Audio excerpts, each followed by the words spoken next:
कथा को ऐसे सुनना चाहिए कि कथा ही नशा बन जाए, कथा ही इश्क बन जाए, कथा ही मोहब्बत बन जाए। जैसे शराबी को शराब बेचैन करती है, अगर ना मिले तो मरने जैसी हालत हो जाती है। जुआरी को जुए के बिना चैन नहीं, ऐसे ही जब कथा बेचैन करे तब भक्ति है, और कथा तभी भक्ति बनती है जब कथा रति बन जाए, नशा बन जाए। कहते हैं अयोध्या में एक बाबा रहते थे जिनका नाम वैशाली बाबा था। वो मुसलमान थे, बड़े सिद्ध फकीर थे। वहीं सरयू के किनारे एक पंडित जी राम कथा सुना रहे थे। बाबा उस समय वहां पर टहल रहे थे।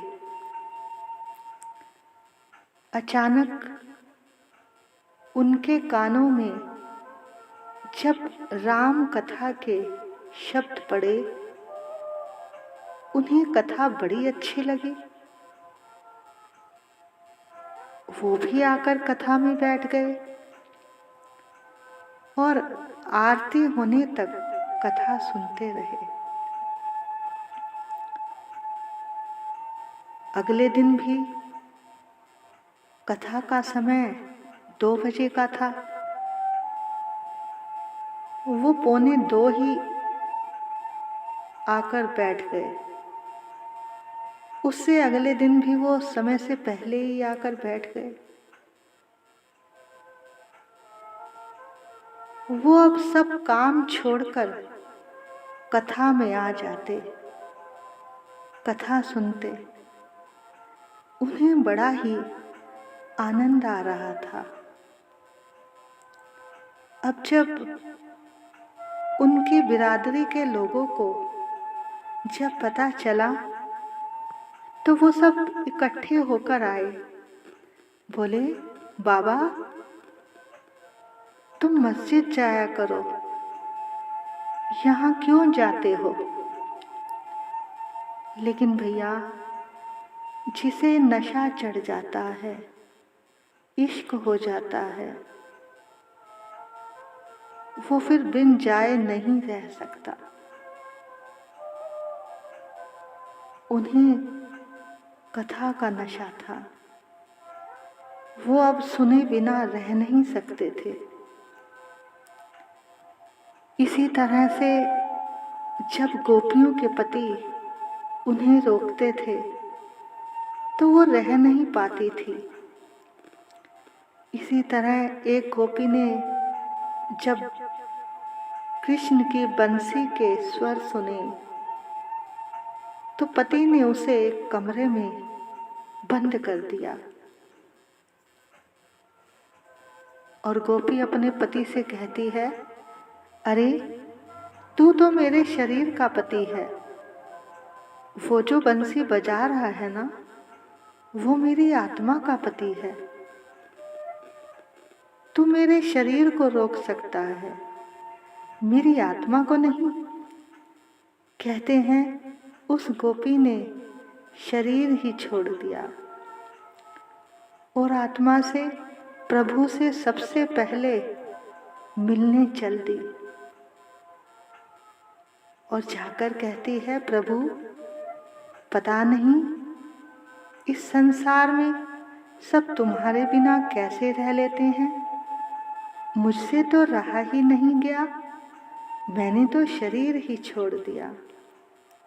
भैया, ये प्रीत की रीत बड़ी ही निराली है। अब जब बाबा नहीं माने तो उन लोगों ने सोचा इस पंडित को ही मार डालना चाहिए। उन्होंने अपने लोगों से कहा, इसे रात में खत्म कर दो। अब किसी सज्जन ने पंडित जी को सारी बात बताई कि आज रात आपके साथ ऐसा होने वाला है, अब मरना कौन चाहेगा। उसी वक्त पंडित जी ने अपना हारमोनियम उठाया और भाग खड़े हुए जहाँ से आए थे। अब अगले दिन वो बाबा कथा वाले टाइम पर जब कथा पंडाल में पहुँचे तो देखा वहाँ सब टेंट वेंट उठ गए हैं और आज कोई आया भी नहीं और पंडित जी भी नहीं दिखाई दे रहे। तब उन्होंने लोगों से पूछा, भैया क्या बात, वो पंडित जी दिखाई नहीं दे रहे, कहाँ चले गए? यहाँ पर जो कथा चल रही थी वो आज क्यों नहीं हो रही?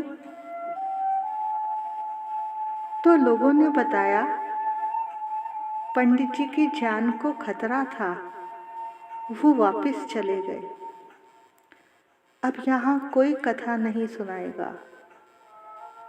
अब बाबा को तो कथा का नशा था, उन्हें बड़ा ही कष्ट हुआ।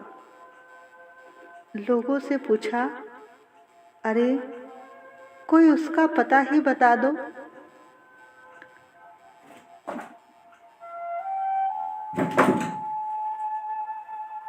बड़ी मुश्किल से उन्हें पंडित जी का पता जब मिल गया, लोगों ने बताया बड़ी दूर उसका गांव है, तो वो पैदल ही निकल पड़े। उन्हें 2 महीने लग गए और आखिर पंडित जी के पास पहुंच ही गए। पंडित जी को मिलते ही बाबा ने कहा, अरे यार पंडित, तुम कितनी बढ़िया कथा सुनाते थे, तुमने तो हमारी खुराक ही हमसे छीन ली, हमें जीते जी मार डाला। तब पंडित जी ने बताया, लोग मुझे मारना चाहते थे, इसलिए मैं वापस आ गया। बाबा बोले, चलो वो तो ठीक है, पर तुमने इतनी अच्छी कथा सुनाई। अरे मैंने सुना है जब तक दक्षिणा ना दो कथा का फल नहीं मिलता। अरे अपनी दक्षिणा तो ले लो। बाबा ने अपनी जेब में हाथ डाला, अब जेब में कुछ था नहीं, बार बार अपनी जेब में हाथ डालें और वापस निकाल लें। अब पंडित जी समझ गए कि ये तो फकीर हैं, फकीर बाबा हैं। पंडित जी ने कहा, कोई बात नहीं बाबा, आपने इतने प्यार से कथा सुनी, यही हमारी दक्षिणा है। बोले, नहीं पंडित जी, तुम जो चाहो मांग लो। अब उनकी जेब में भले ही कुछ नहीं था, पर वो बड़े सिद्ध फकीर थे, सारा दिन प्रभु के नाम में लीन रहते थे। पंडित जी ने कहा, हमारी शादी को 6 बरस हो गए हैं, हमारे यहाँ कोई औलाद नहीं है, अगर आप आशीर्वाद दें तो शायद हो जाए। अब वो बाबा खुदा के, प्रभु के बड़े प्रेमी थे, उनके तार भगवान से सीधे जुड़े थे। लेकिन वो जो पंडित जी थे वो प्रेमी नहीं थे, बस अपना गुजर बसर करने के लिए कथा सुनाते थे। लेकिन वो जो फकीर बाबा थे वो सच्चे खुदा के प्रेमी थे, यानी सच में खुदा से प्रेम करते थे। उन्होंने ईश्वर के आगे दोनों हाथ फैलाए और कहा, हे ईश्वर, इनकी मर्जी को पूरा करना। और वो बाबा वापस लौट आए। अब 1 साल में पंडित जी के यहाँ सुंदर पुत्र हो गया। अब उस पंडित जी ने सोचा, ये उस बाबा की ही प्रसादी है, क्यों ना उस बाबा के पास अपने बेटे को आशीर्वाद लेने के लिए उनके पास जाया जाए।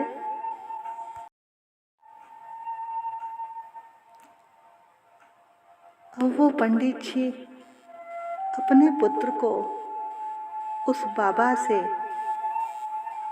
आशीर्वाद दिलवाने के लिए अयोध्या के लिए निकल पड़े।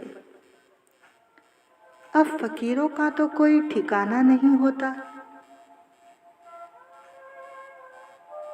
जहां भी रहेगा रोशनी लुटाएगा, प्यार लुटाएगा।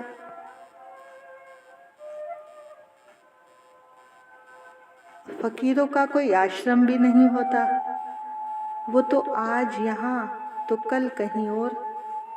अब सब जगह ढूंढा, परंतु बाबा नहीं मिले।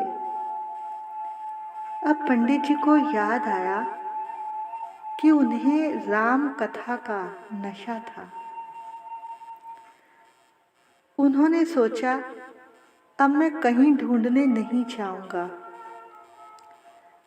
अब ये राम कथा ही उनको अपने आप ले आएगी। उन्होंने वहाँ अयोध्या जाकर राम कथा सुनानी शुरू कर दी। अब वो जो बाबा थे वो कहीं बैठे थे। जैसे ही कथा की आवाज सुनी, अरे ये तो अपने पंडित की आवाज है। वो सब कुछ छोड़कर जल्दी से खींचे चले आए। अब जैसे ही बाबा आए, पंडित जी कथा सुना रहे थे,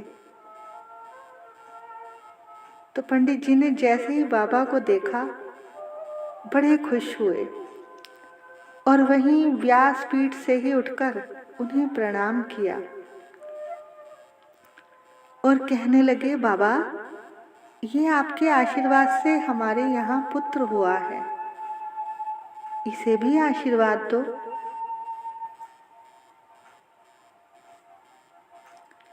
अब बाबा ने पंडित जी से कहा, पंडित तुम बहुत अच्छी कथा कहते हो, मुझे इस कथा से इतना प्यार हो गया है कि रहा नहीं जाता। पंडित मैं तुमसे एक बात कहना चाहता हूँ। हाँ बाबा बोलो, क्या कहना चाहते हो? पंडित अब मेरा जाने का समय आ गया है। 10-20 दिन में मैं जाने वाला हूँ। तुम्हें मुझसे एक वादा करना होगा। मेरी जहाँ भी मजार बनेगी, तुम्हें 1 साल में एक बार वहाँ पर राम कथा सुनाने जरूर आना होगा। और मैं भी अपने समाज वालों को समझा दूंगा कि कोई भी इसका विरोध ना करे। पंडितानी ने पूछा, बाबा आप मरने के बाद कथा सुनोगे? बोले, हाँ मैं मरने के बाद भी कथा सुनूंगा। मैं जहाँ भी जिस जगह भी होऊंगा उस समय में जब कथा होगी, उस समय मैं वहाँ जरूर आया करूँगा। और कब्र के अंदर से जब हू की आवाज़ सुनाई दे तो समझ लेना मैं कथा सुन रहा हूँ। तो कहते हैं कुछ दिनों बाद जब उस बाबा ने अपना शरीर छोड़ा तो सुना है कि वो पंडित जी आज भी जिंदा हैं और वहां जाकर कथा सुनाते हैं। तो मजार से आवाज आती है,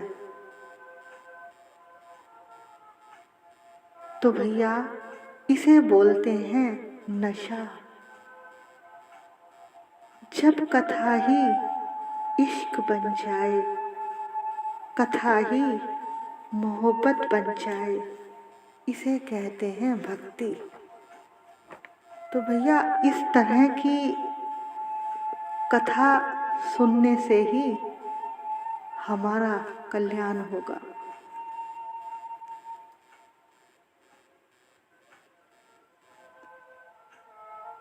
कहते हैं भगवान की कथा में बस प्रेम आ जाए तो चाहे जाप ताप कुछ भी ना करो, कथा ही आपको मुक्त कर देगी।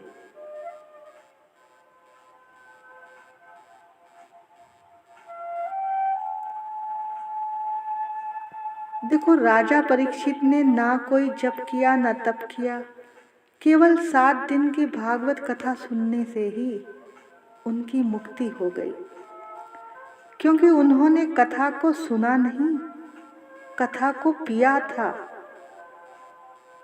कथा ही सब बातों का सार है कि हमें क्या कैसे करना चाहिए। भैया व्यर्थ की वस्तुओं को इकट्ठा मत करो, कथा के शब्दों को संभाल लो। 4 दिन की जिंदगी है, जा रहे हैं दिन, 2 गए तेरे मिलने से पहले, 2 तेरे बिन। हो प्यारे कब होगा मिलन, हो कृष्णा कब होगा मिलन। कई जन्मों से बुला रही हूँ, कोई तो रिश्ता जरूर होगा। कई जन्मों से बुला रही हूँ, कोई तो रिश्ता जरूर होगा। नजरों से नजरें मिला न पाई, मेरी नजर का कसूर होगा। कोई तो रिश्ता जरूर होगा। तुम ही तो मेरी रूह आत्मा हो, तुम ही तो मेरे परमात्मा हो। मुझ में रह कर मुझी से पर्दा, मुझ में रह कर मुझी से पर्दा, पर्दा हटाना जरूर होगा। कोई तो रिश्ता जरूर होगा। कई जन्मों से बुला रही हूँ, कोई तो रिश्ता जरूर होगा। तुम ही तो मेरे माता पिता हो, तुम ही तो मेरे बंधु सखा हो। तुम ही तो मेरे माता पिता हो, तुम ही तो मेरे बंधु सखा हो। कितने नाते तुम संग जोड़े, कितने नाते तुम संग जोड़े, कोई तो नाता जरूर होगा, कोई तो रिश्ता जरूर होगा। नजरों से नजरें मिला न पाई, मेरी नजर का कसूर होगा। आँखों में बस गई तस्वीर तेरी, दिल मेरा हो गया जागीर तेरी। आँखों में बस गई तस्वीर तेरी, दिल मेरा हो गया जागीर तेरी। दासी की बिनती तुम्हारे आगे, दासी की बिनती तुम्हारे आगे, दर्शन दिखाना जरूर होगा, कोई तो रिश्ता जरूर होगा। कई जन्मों से बुला रही हूँ, कोई तो रिश्ता जरूर होगा। नजरों से नजरें मिला न पाई, मेरी नजर का कसूर होगा, कोई तो रिश्ता जरूर होगा, कोई तो रिश्ता जरूर होगा।